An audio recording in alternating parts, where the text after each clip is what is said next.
Hey everyone, Shabba Gamer here, and welcome back to the WWE 2K15 Universe mode, and this, which is episode number 12?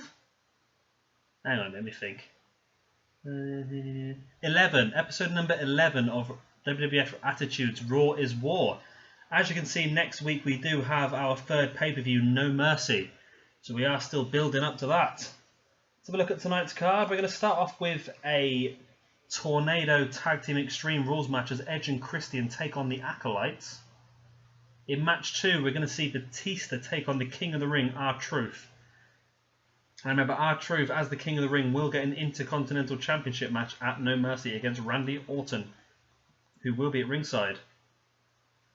We're going to see a continuation of the feud between CM Punk and Stone Cold Steve Austin.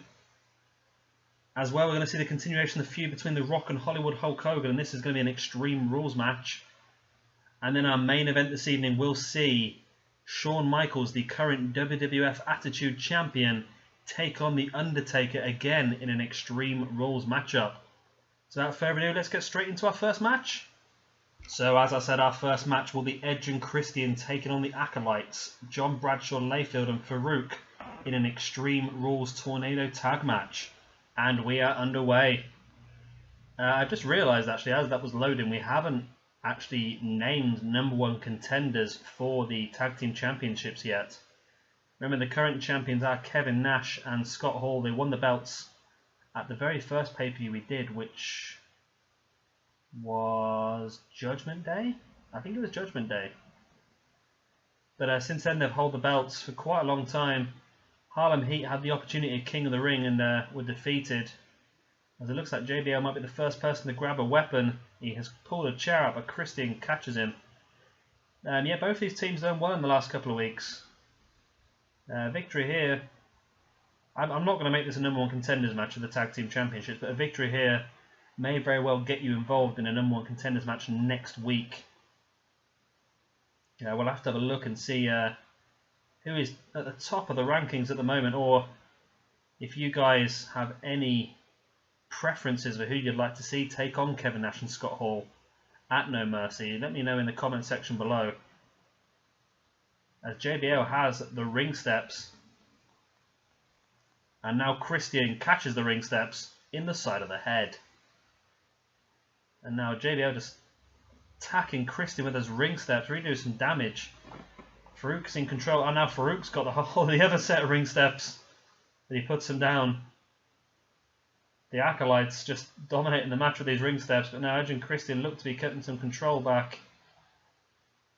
Edge does have the control over Farouk. However, JBL catches Christian with that big punch to the head.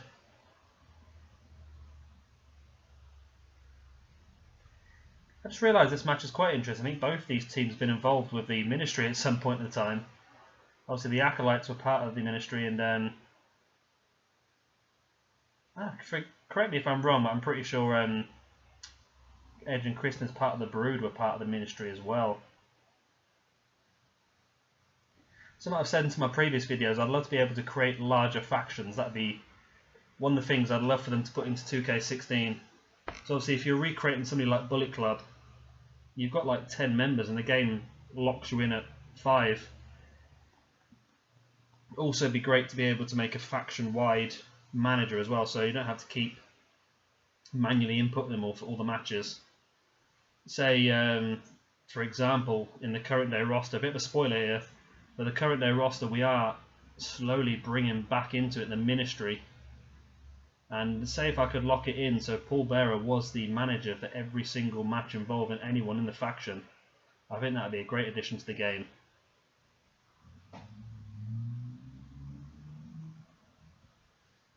Yeah, but I'd love to be able to create... I'm just trying to think of a team... It's sort of like the Nexus, what they did before WWE, and you can never create the Nexus on here because you just don't get enough space to create the amount of people.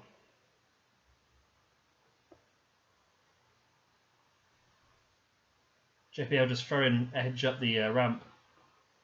It's nice to throw him up the ramp because we do get a chance to see the full arena. Obviously, I've got the entrances switched off because I'm not allowed to use the music. So I've got the entrances switched off, but it's nice to... somebody's gone to all the hard work of creating this arena. It's nice to see it rather than just seeing the apron. Oh, Farouk catches Christie with that chair. Rather aggressively in the head. Just to go back off on a tangent again, I've been hearing some more rumours about 2K16. We know there's going to be, I think it was 127, I think they said, unique models in the game.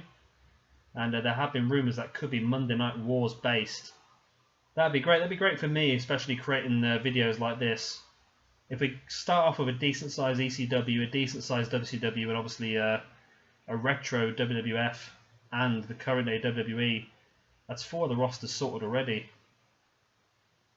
So it only gives us space for another 2 as Edge picks up the victory here over Farouk. Yeah, that would only give us the space for another 2, but it's not a major problem. We can have an indie one. Yeah, but just an indie one. An indie one and maybe just like NJPW, maybe, something like that. But we'll have to cross that bridge when we come to it, see how many creator wrestler slots we get. With 127 base wrestlers on there, we're not going to need a huge amount. It'd be nice to have the likes of Finn Balor and Kevin Owens and people like that already on the game. Edge and Christian pick up a big victory here. They've got to be considered for the Tag Team Championship, surely. But like I said, guys, let me know in the comment section who you'd like to see face off against Nash and Hall at No Mercy for the belts. And maybe even what sort of match type you'd like to see. And match number 2 this evening is going to see the King of the Ring, R-Truth, take on Batista with the Intercontinental Champion Randy Orton at ringside. And here we go, we're underway.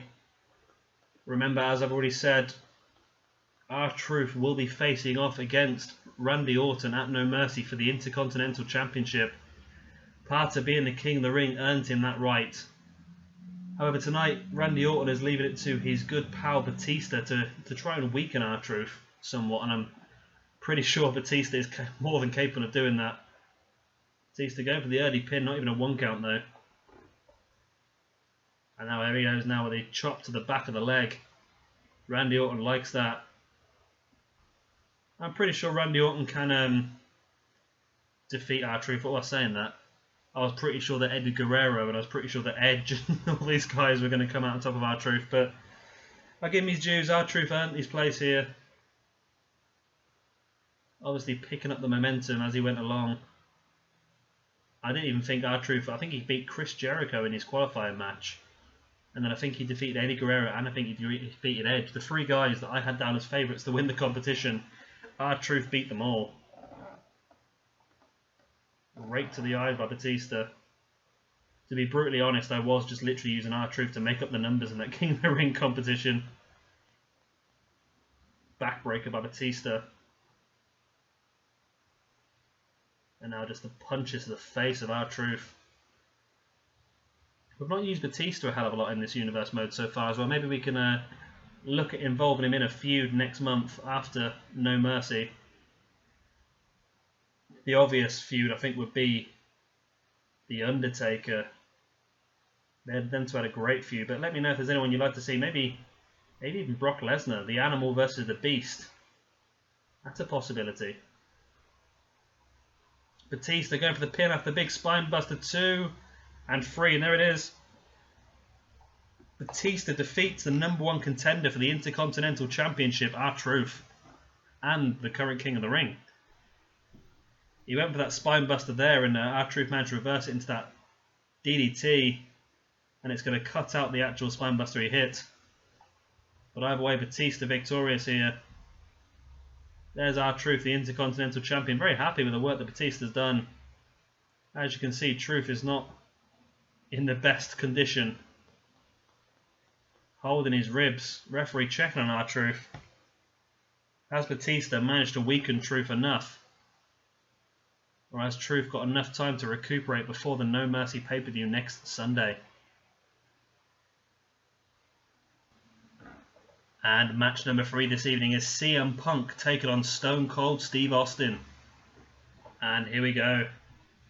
These 2 guys has always been put down as an ideal feud for a lot of wrestling fans.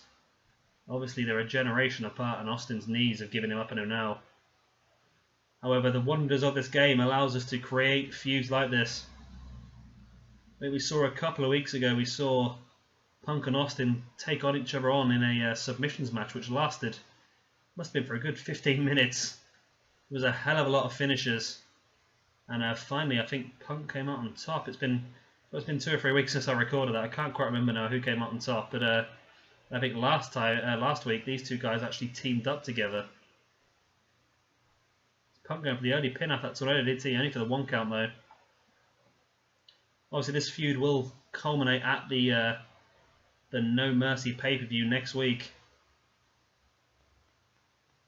along with Hogan and The Rock, as well as obviously the championship feud between Shawn Michaels, the current champion, and The Undertaker.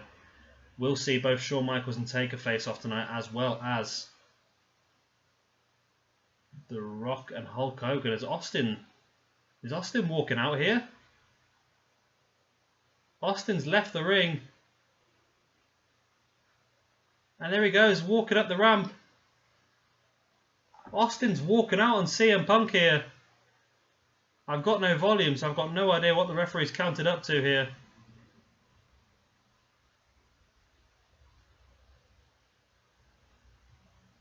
Austin now just wandering around on the top of the ramp. I know he's making his way back to the ring now. Trying to play mind games, I think, with CM Punk. Makes his way back into the ring. What a pointless cutscene that is. But Austin makes it back into the ring and take control. Obviously playing mind games with Punk to some extent. It was effective until Punk comes back with that great wrestling maneuvers into that neck breaker as well. Brings Austin back to his feet. Austin reversing Punk, throwing him against the ropes, then over the top of his head now. Austin just stomping a mud hole in CM Punk. Brings him back to his feet. Catch him in the front chancery, but Punk managed to reverse.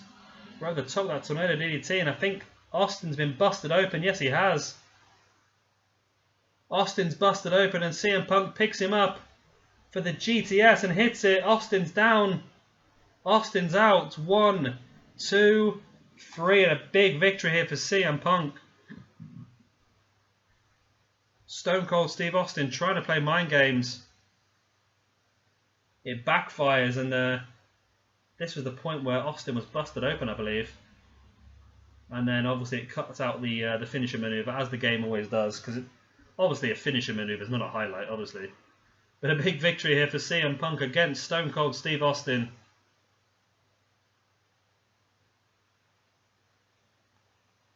Be interested to see who comes out of this feud on top. Whoever does come out of this feud on top will definitely be right up there in the rankings for the WWF Championship.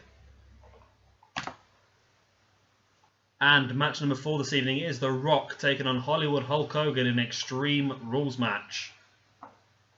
And here we go, we are underway, and Hogan kicks things off with that running DDT. Remember, this is an Extreme Rules match, anything goes. Anything has gone already for these two. We've seen, I'm pretty sure we saw Hogan go through the announce table one week. And just I'm talking about tables, Hogan pulls one out. Rock manages to catch him though. That table's left there. Oh, and Rock lands on it off that snapmare. And an elbow drop now on the outside by Hulk Hogan. It's interesting to see, we've seen this entire feud between Hogan and The Rock, and we're yet to see any of the other members of NWO interject themselves.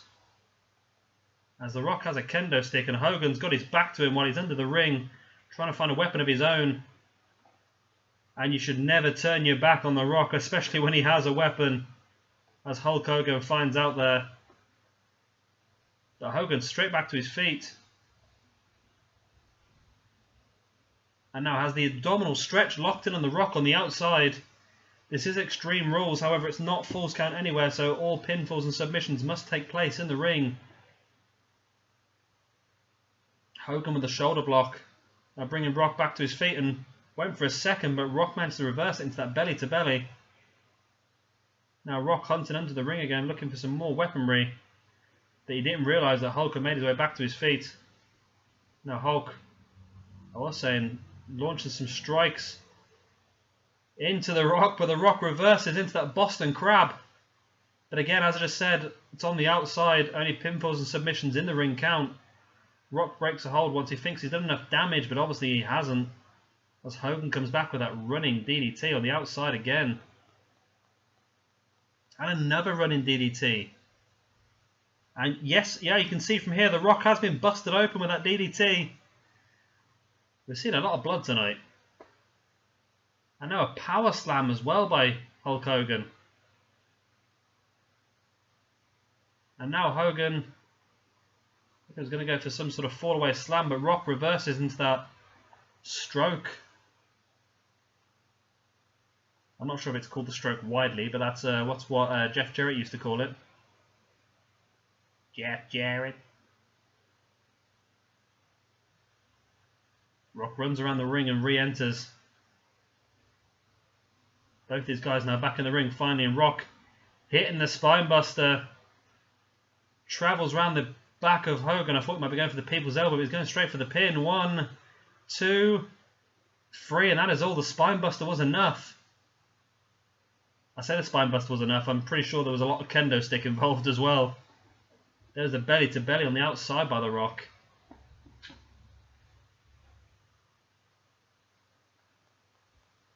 Is this the running DDT that finally busted Rock open? I think it is. And here's where it looked like Hogan was going for almost like a scoop slam or a fall-away slam. Rock reversed it into that stroke. And there was the finish of the spinebuster. Rock looked like he was going to go for the people's elbow, but sees he's done enough damage to Hulk and pins him for the 3 count. And the Rock up on the corner celebrating his victory. Hulk is still down in the middle of the ring. Rock, as you see there, was busted open with that running DDT on the outside.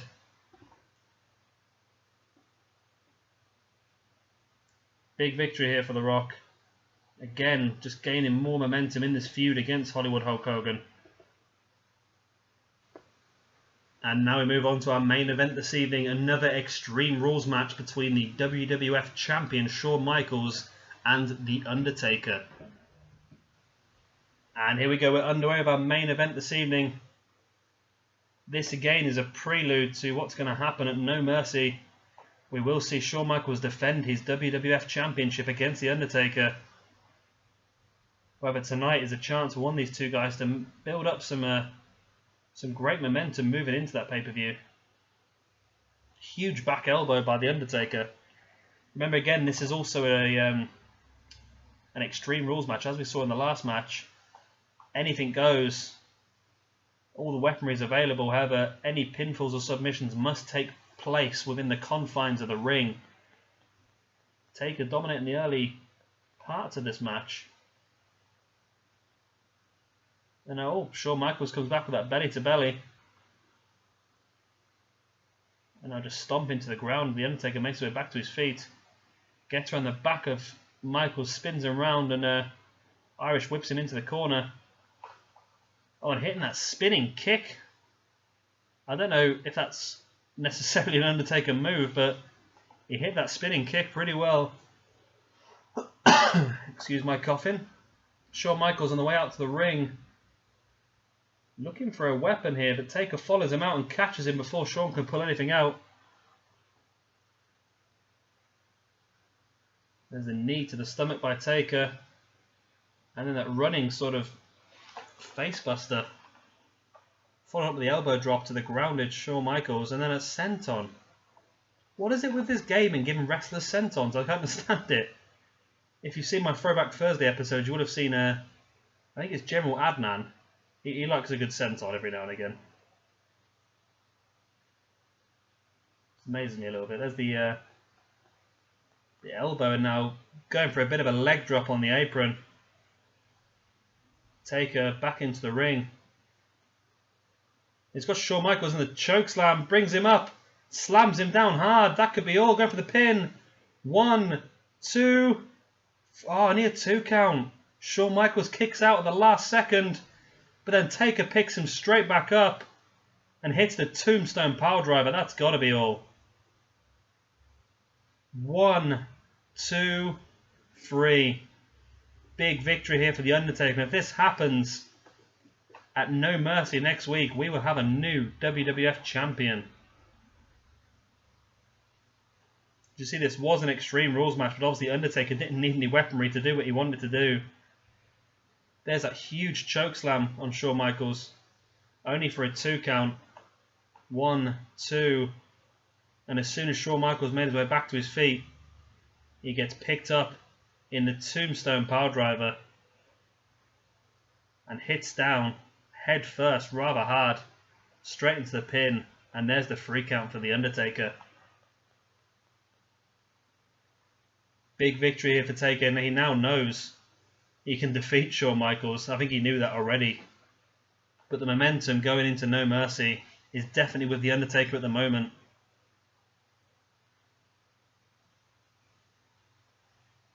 I could say a big victory here for Taker. Well, anyway, guys, that has been the end of this WWF Attitude Raw is War episode. Please check out the description below where you see links to all of my other universe modes. Also, be sure to check out the No Mercy pay-per-view, which will be coming up next week. We do have another Raw is War before then, so check that out as well.